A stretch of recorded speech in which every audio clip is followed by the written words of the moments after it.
I'm gonna have to check that out. You were saying that you've gotten into the pickleball. I have. A little bit, yeah. I played once, and then I went on Amazon and I bought all of the gear. Oh, well, the gear, they had some at Target, and I was like, Yeah. it is super cute. Maybe I need to start playing pickleball just for the outfit. Mine as well. Mine is still in the box. I haven't opened. Well, maybe that won't work out for me. So a good day to be inside playing sports. That it is, yes. yeah. Especially after the rainy conditions we experienced earlier today, but now slowly drying things out as we keep those mostly cloudy skies overhead. A grand tour here across the Pacific Northwest as we squeeze out maybe an additional raindrop or two as temperatures hover in towards the upper 40s with a few snowflakes falling up in elevation as well. Temperatures up and down the I-5 corridor stretching anywhere from the upper 40s here in the metro area down south into Salem at 52 degrees and also seeing those 40s and 50s along our shoreline. After today's cold front earlier this morning swept through our area, filling up those rain gauges to about a tenth to a quarter of an inch for the Willamette Valley, closer to that half-inch mark out along the coastline in places like Astoria. As far as our satellite and radar goes, again, still having the potential for a light rain shower or two, primarily over the Coast Range or over the foothills of the Cascades as a few snowflakes continue to fall. We'll zoom into the Portland-Vancouver area where we are seeing just a few of those raindrops start to accumulate on some of our camera lenses, but that shouldn't slow you down if you want to maybe take a quick little bike ride this evening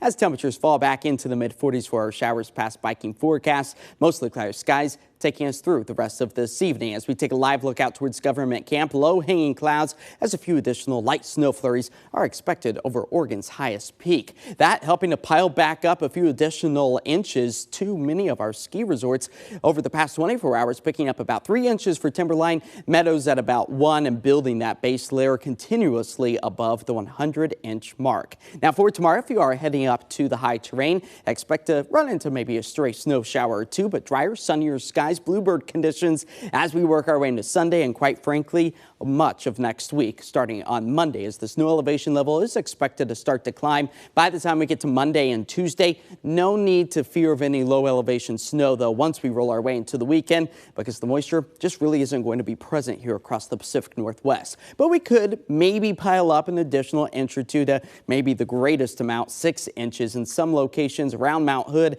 So mountain pass travel, be mindful, especially in the early morning hours, could run into some slick spots as ridge of high pressure.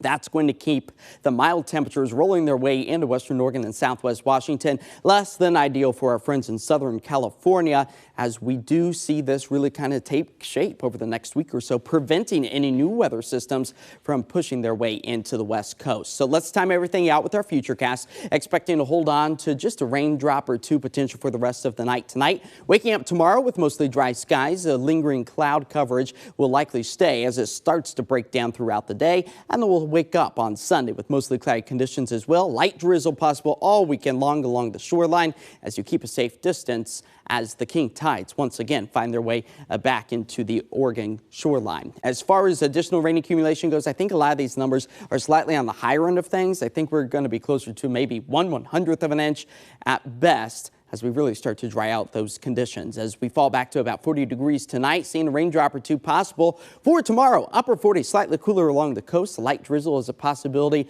not only Saturday but into Sunday as we break down some of that cloud coverage tomorrow with slightly cooler temperatures closer to average in the upper 40s to low 50s. Out towards the east, still feeling like winter with a little bit more of that sunshine and right at about the freezing mark in places like Government Camp. 7-day forecast. There you go. A drier weekend is in store for us. If you haven't taken down the holiday lights just yet, because last weekend you'll remember was a super soaker of a weekend. Not going to be the case this weekend as we move our way into next week. That is a lot of sunshine and temperatures closer to where they should be for this time of year. But keep in mind those late nights, early mornings going to be slightly chillier as we flirt with the freezing mark. Yeah. Well, good week next week to take down the lights. Absolutely. Right. Your neighbors might start to look at you if you don't. Like it's mid-January. Yeah. Valentine's Day. Yes. Valentine's. That's well, February. It's approaching, is what I'm saying. Because you got to decorate by when January 14th. There's a new holiday. You don't get it, Todd. I guess I sound not. like my kids now. You just don't get it. January 14th, you start decorating you for sure Valentine's thinking Day. about January 14th? No. Okay. Okay, moving on. Thanks, Josh.